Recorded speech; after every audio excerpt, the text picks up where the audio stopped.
Uma ótima tarde a você. Começamos agora o Agricultura BR, segunda edição, ao vivo para todo o Brasil, pelas parabólicas, pelas TVs por assinatura, Claro e NET. Agora é a mesma, né? Mas Claro e NET.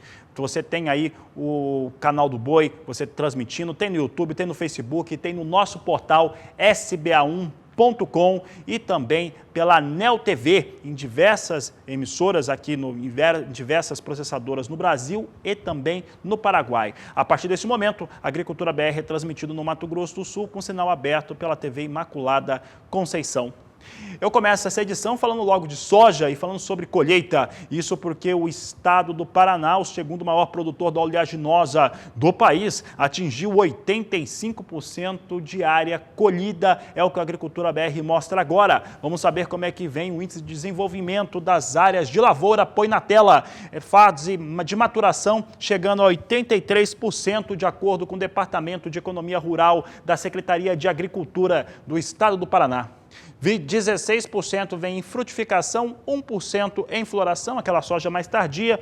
Temos aí um bom desenvolvimento em relação à soja no estado do Paraná, vai mostrando bons resultados. Ainda nessa edição, eu mostro como é que vem o Mato Grosso do Sul já se aproximando do final, com 94% da área colhida.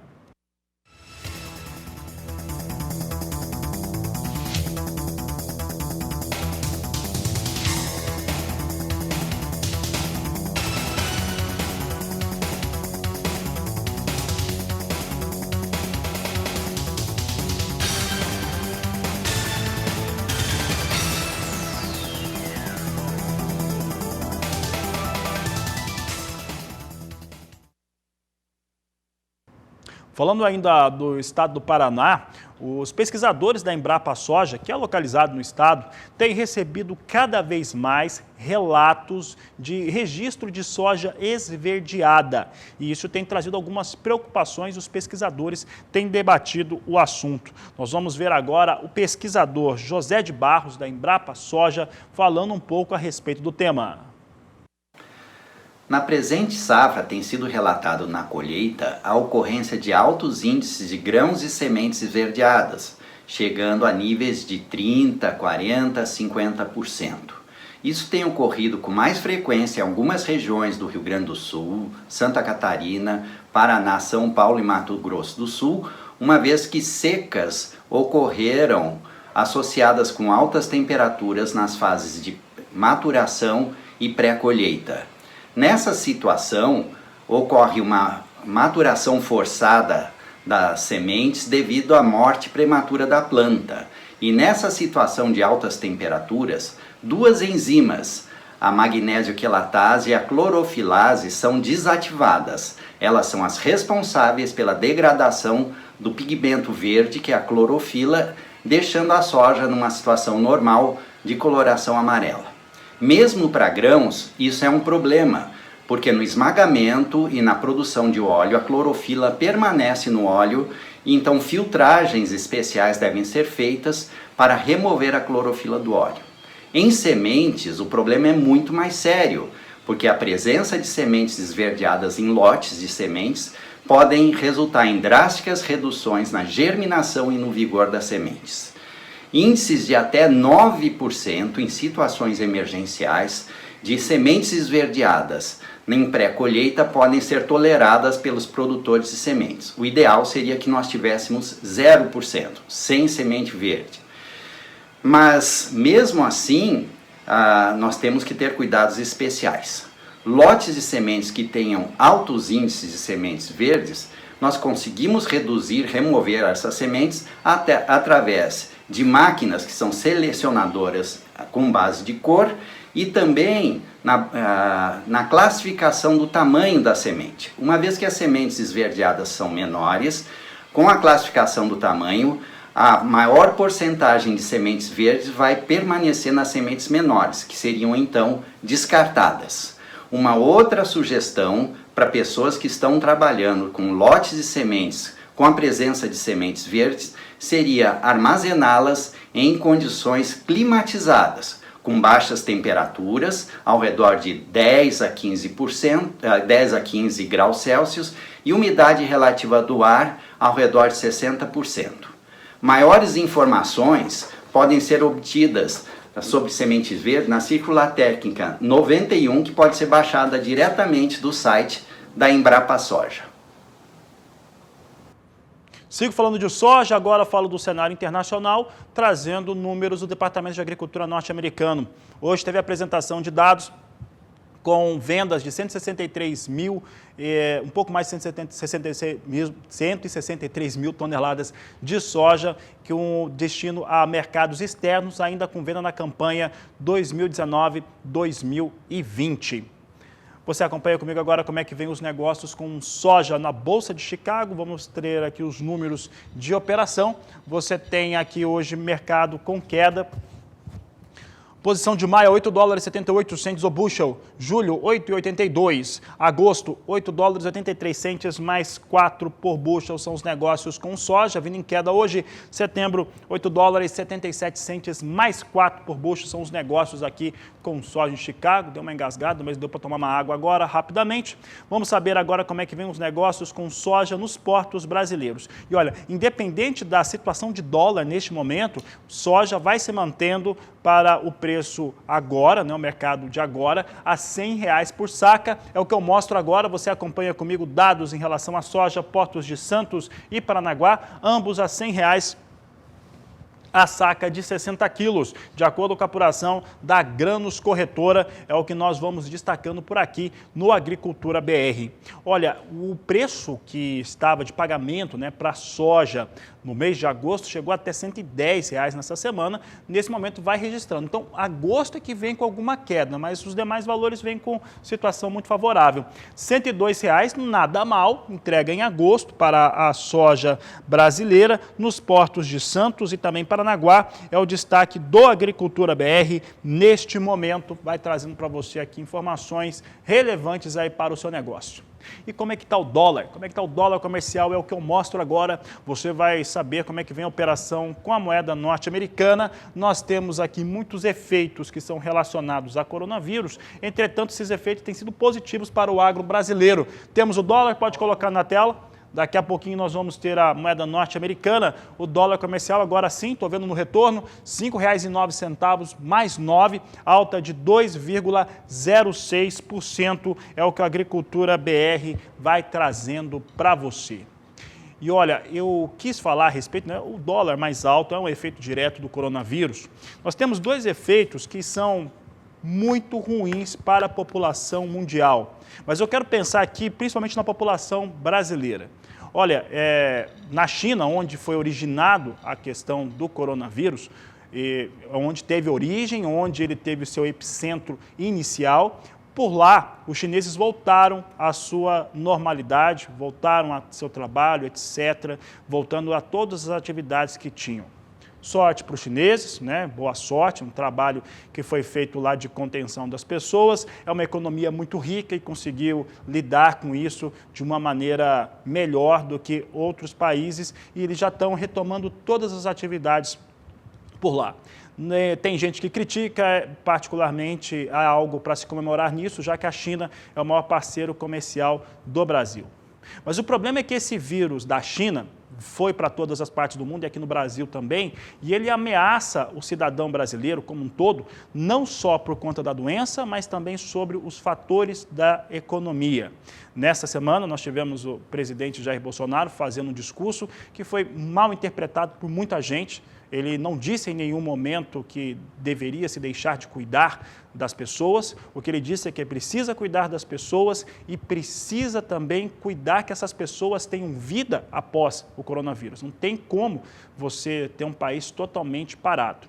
E dentro desse cenário, aqui nós temos trazido para todos os dias, né, que o agro não para, o Brasil não pode parar.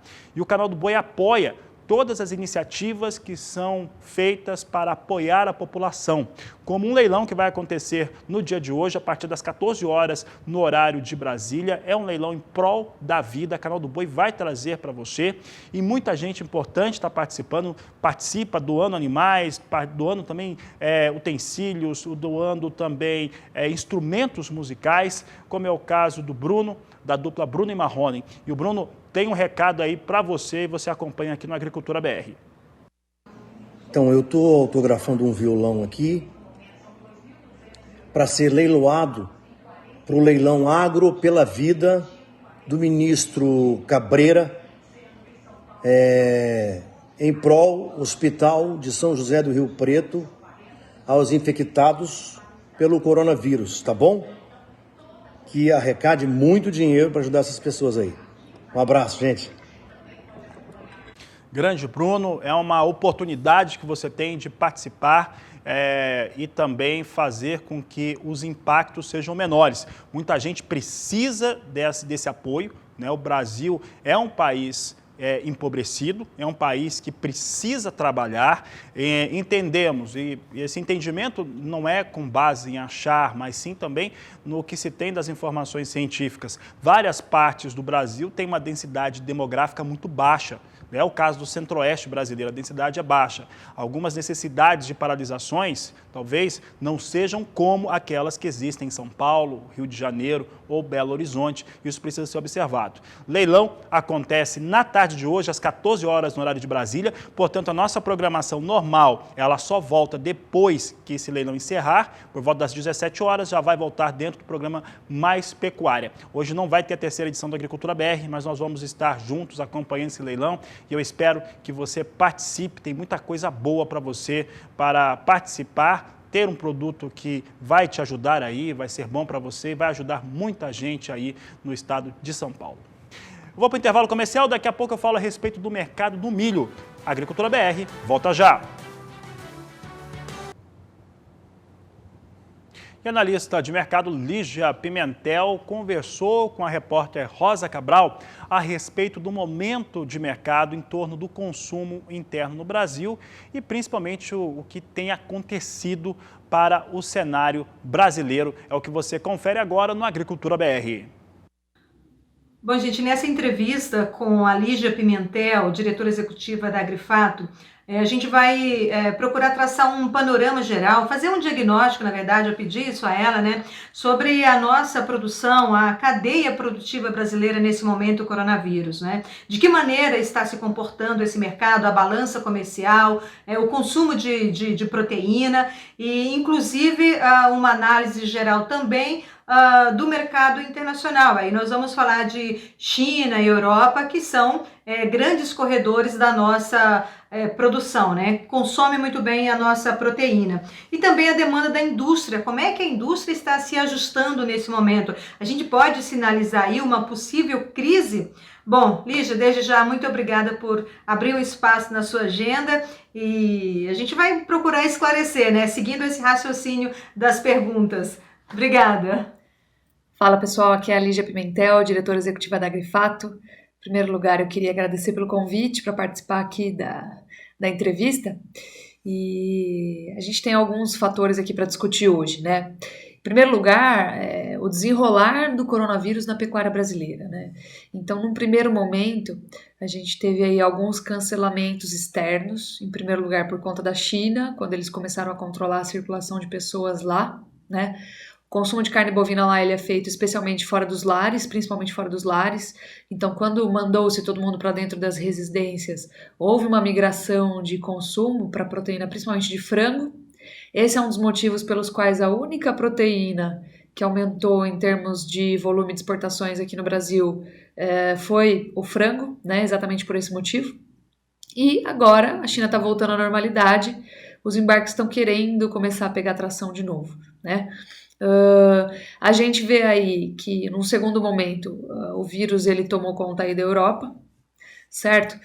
Como ele tomou conta da Europa, nós começamos a receber cancelamentos de embarques para a Europa de carne bovina e a gente está recebendo agora esse mesmo movimento internamente, né? As pessoas que costumavam sair e consumir nas ruas, restaurantes, refeitórios, vão ter que fazer suas escolhas dentro das residências, esse é um primeiro efeito.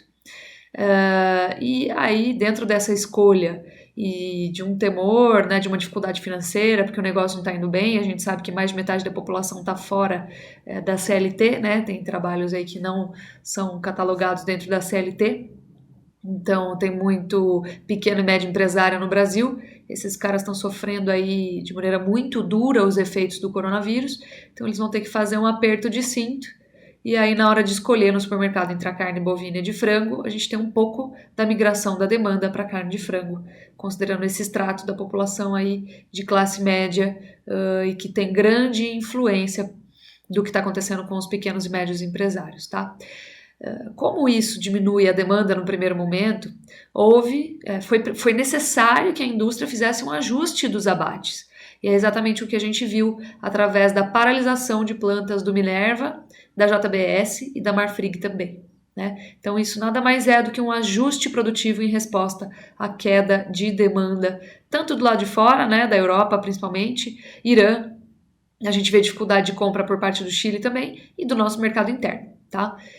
A indústria global de carne, ela está se comportando dessa mesma maneira, onde é necessário que haja ajustes, está havendo ajustes, né? Então, o Brasil é um exemplo disso. Nós vimos aí plantas paralisadas em decorrência dessa retração de demanda que está acontecendo agora.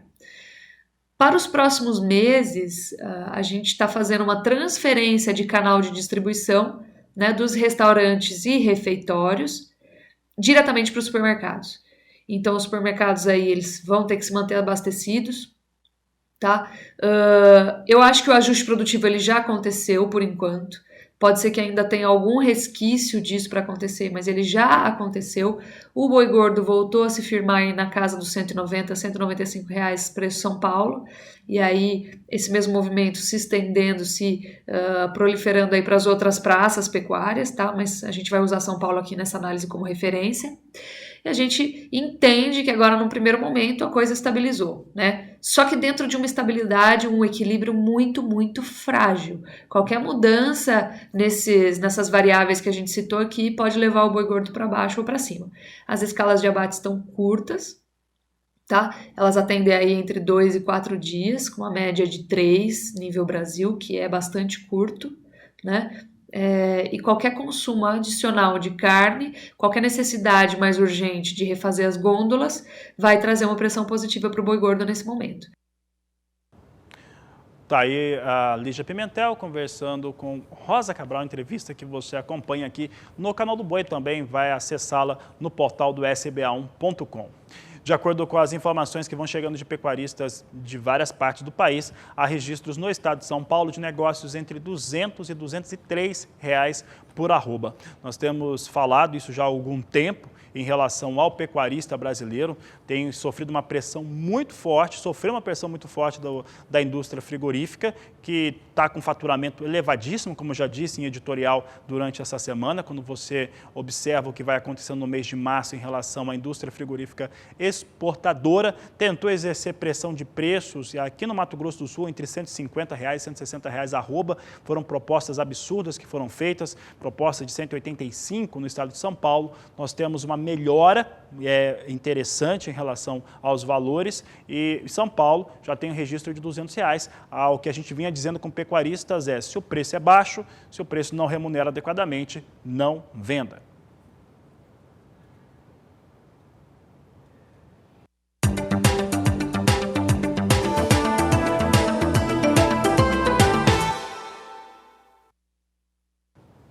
E produtores do estado do Paraná apostam na produção do milho de segunda safra, é o que nos apresenta o repórter Mauro Andrade.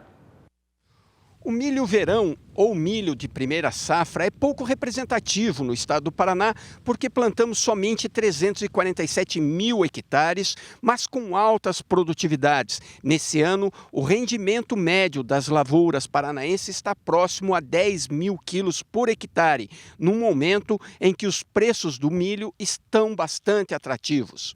Já para a segunda safra ou milho safrinha, a área cultivada atingiu 2.150.000 hectares, apresentando uma pequena redução quando comparada à safra passada. Esta redução de área aconteceu devido ao atraso no plantio da soja, o que acarretou uma diminuição na janela de plantio do milho safrinha em algumas regiões do estado. Nós sabemos que quando o milho safrinha é plantado atrasado, aumenta muitos riscos para a cultura. Mesmo assim, muitos produtores apostaram no milho plantando área total por causa dos bons preços da cultura. De Londrina, no Paraná, Mauro Andrade. Vamos dar uma olhada como é que vem a situação do milho no estado do Paraná, a colheita do milho de primeira safra. Você acompanha os dados aqui na tela comigo. Veja só a situação das lavouras. Você tem aqui números que vão apontando para 76% da área já colhida. Daquilo que não foi colhido ainda, 88% está em fase de maturação, 12% em fase de frutificação, destaque do Agricultura BR, de acordo com os números do Departamento de Economia Rural da Secretaria de Agricultura do Paraná.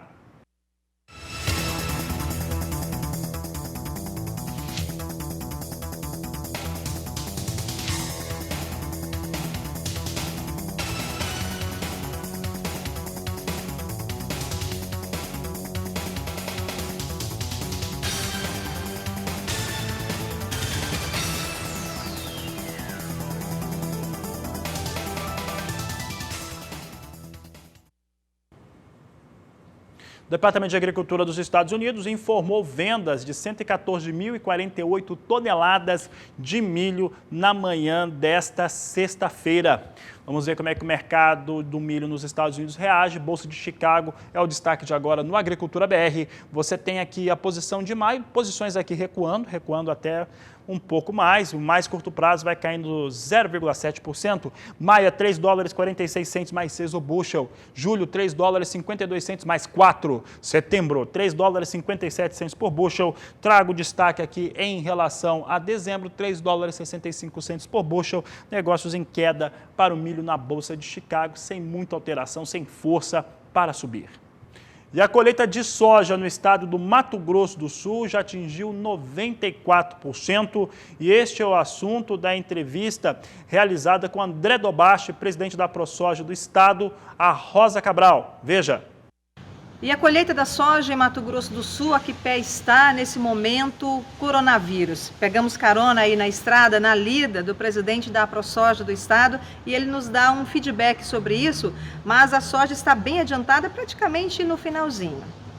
Nossa safra já passa de 94% colhido, como apontam os dados do nosso projeto SIGA.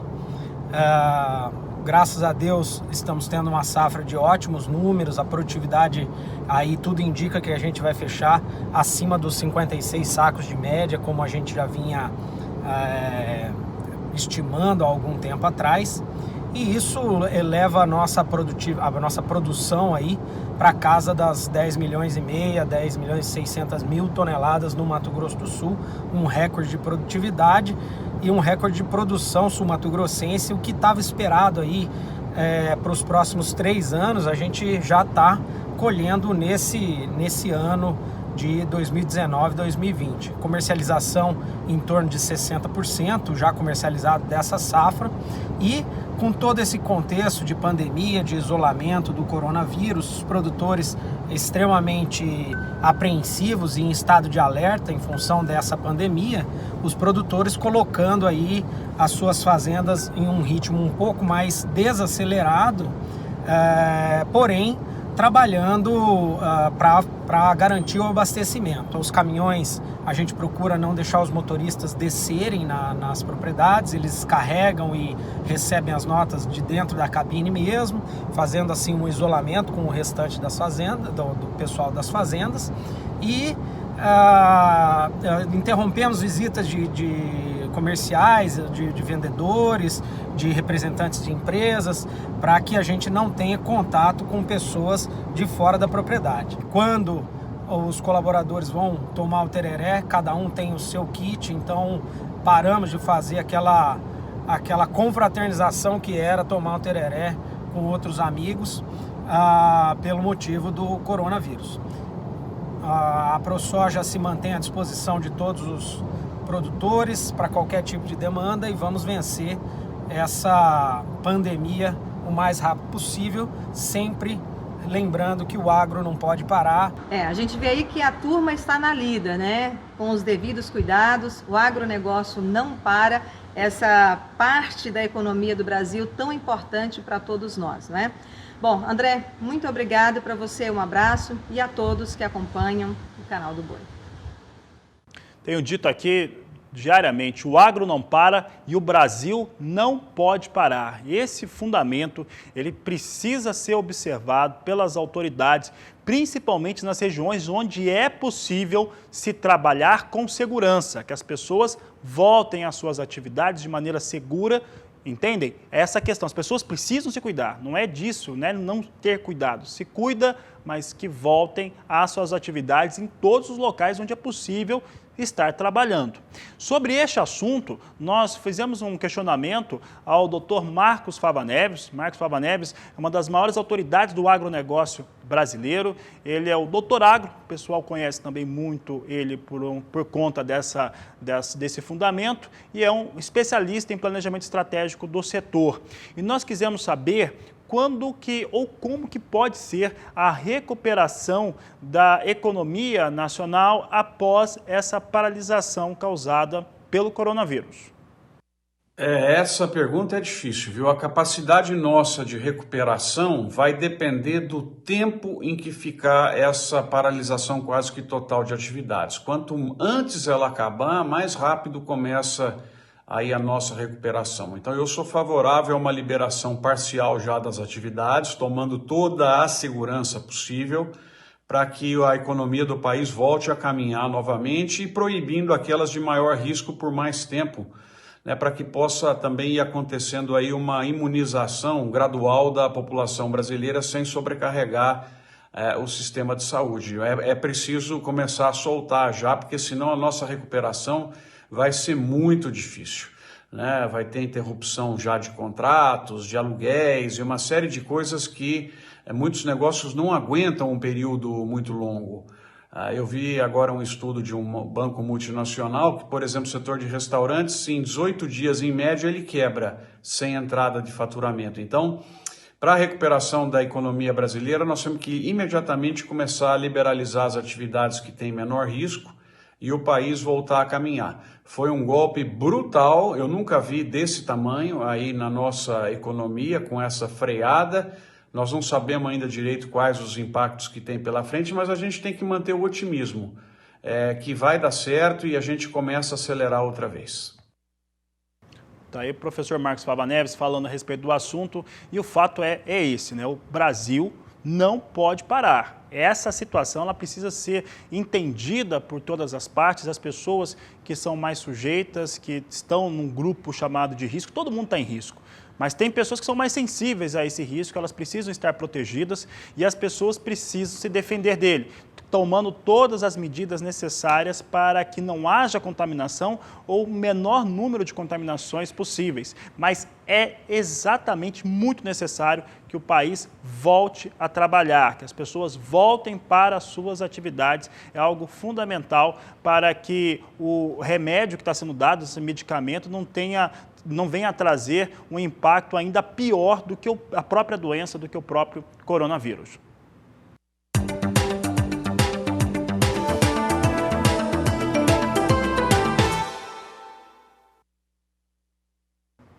Rapidamente vou dar uma olhada como é que vem os negócios com café arábica na Bolsa de Nova York. Você tem aqui comigo hoje Nova York recuando um pouco, mas os valores são muito bons, tá? Os valores de negociação para o café arábica aqui no Brasil, eu vou trazer a referência americana. Você vem aqui com $1 17 centes mais 55 a libra peso, julho $1 18 centes a libra peso, setembro $1 18 mais 50 e a posição de dezembro $1 19 centes mais 50 por libra peso. O fato é que os valores são historicamente muito bons, temos um dólar mais elevado, na situação da saca paga aqui no Brasil, vem realmente num cenário extremamente positivo, principalmente para travamento de negócios. É por isso que a comercialização de café arábica no Brasil vem de uma maneira muito intensa.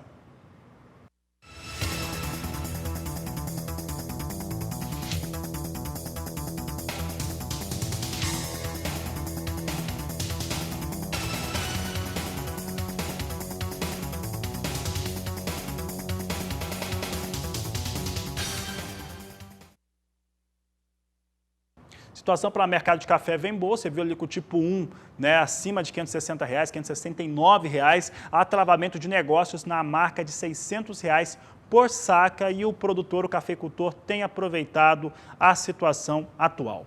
Olha, na tarde de hoje, pelo menos no início da tarde, entre 14 e as 17 horas, 16h30, nós não vamos ter a nossa programação normal, então não tem a Agricultura BR3. Por quê? Porque nós vamos estar transmitindo um grande evento, um grande leilão de apoio a toda essa situação. Eu tenho falado aqui que o agro não para e o Brasil não pode parar, e esse mantra, as pessoas precisam entender que as pessoas precisam, todo mundo se cuidar. Tem muita gente que está sendo afetada por isso, já pela doença, e não pode ser afetada por outras questões sociais e econômicas que podem advir. E esse leilão que vai ter hoje vai ter uma oferta animais, vai ter uma oferta de instrumentos musicais e outras coisas para que as pessoas possam comprar e esse dinheiro ser revertido para a compra de equipamentos e outros utensílios utilizados no combate ao coronavírus. Quem está doando aí um instrumento e assinado, autografado, é o Luan Santana. O Luan Santana, que no começo da carreira passou muito por aqui, eu conversei muito com o Luan e ele fala um pouco a respeito do leilão da tarde de hoje. Galera, vai rolar um leilão online muito legal, Unidos do Agro pela Vida, dia 27 de março, às 14 horas, e eu tô mandando um violão, eu tô junto com essa causa, você também que puder ajudar, você que puder acompanhar, não perca, porque essa iniciativa é incrível. Um beijo para toda a galera, parabéns por essa iniciativa, principalmente nesse momento que a gente está vivendo. Beijo a todos vocês. Vamos falar agora da medida provisória que foi aprovada no Senado, a MP 897, conhecida como Medida Provisória do Agro, a MP do Agro.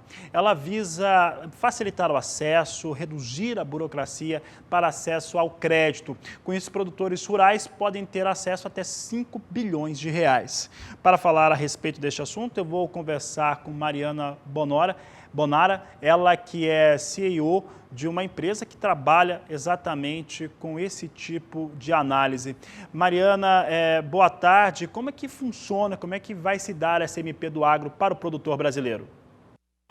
Boa tarde, Fabiano. A MP do Agro, ela trouxe amplas mudanças para o setor agrícola.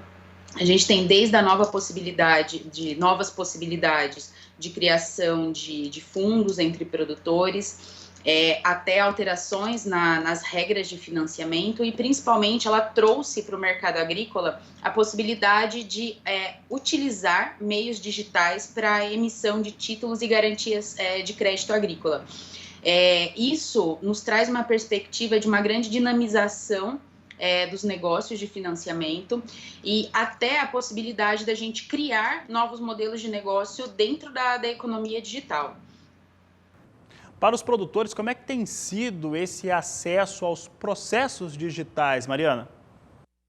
No ano passado, até um pouquinho antes da medida provisória, a gente fez uma pesquisa em campo para entender se os produtores, as revendas, os distribuidores de insumos, as indústrias já estavam preparadas para adotar mecanismos digitais para as operações de crédito agrícola. E a gente até ficou surpresa que os produtores rurais, eles já estão muito mais preparados e mais interessados em realizar esse processo de maneira digital do que grandes empresas, né? Porque as grandes empresas geralmente têm toda uma preocupação de atender todas as dúvidas dos departamentos envolvidos, departamentos de crédito, departamento jurídico. E o produtor rural não, ele já entendeu que se ele puder fazer tudo pelo celular, tudo pelo computador, isso poupa tempo dele, né? Ele não vai gastar tantos dias, tantas horas em filas de banco, indo ao cartório, né? Ou mesmo tendo que fazer essa negociação presencialmente. Então o produtor ele já entendeu, de forma muito simples, o ganho que ele pode ter de tempo e de recursos.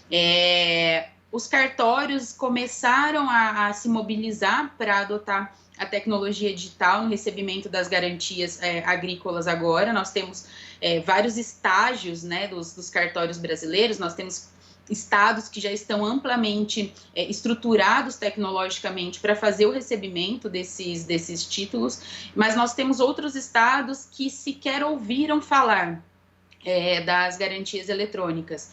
Então, a gente ainda tem uma disparidade muito grande, mas com a edição, com a aprovação da medida provisória do agronegócio e a consequente, né, a próxima conversão dela em lei, esse cenário deve evoluir muito mais rápido.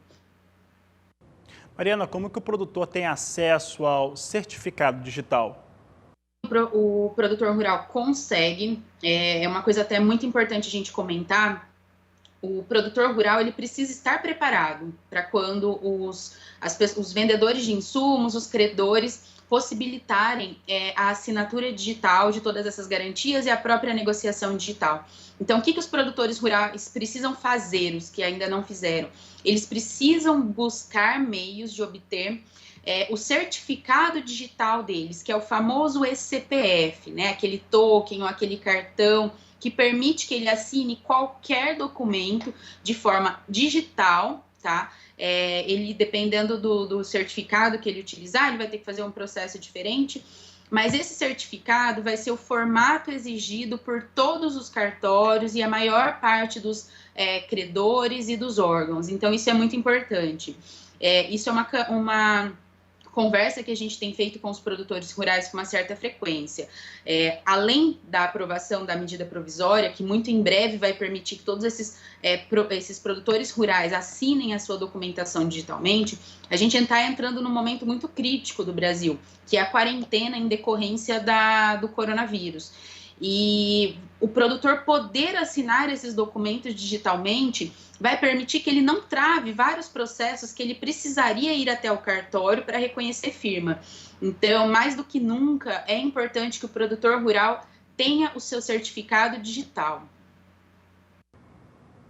Mariana, obrigado pela participação aqui no Agricultura BR. Um grande abraço, bom final de semana. Olha, por aqui eu vou encerrar essa edição do Agricultura BR, lembrando que hoje nós temos algo muito especial por aqui. Hoje tem o leilão virtual Unidos do Agro pela Vida, leilão que vai começar às 14 horas no horário de Brasília, então falta muito pouco tempo, né? Falta pouco mais de 30 minutos, 32 minutos agora faltam para esse leilão.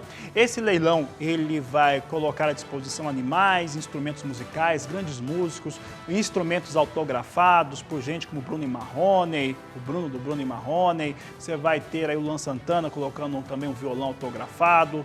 Também tem o Léo, da dupla Vitor e Léo, autografou instrumentos. Vai poder arrematar aí instrumentos musicais, entre outros fatores, animais.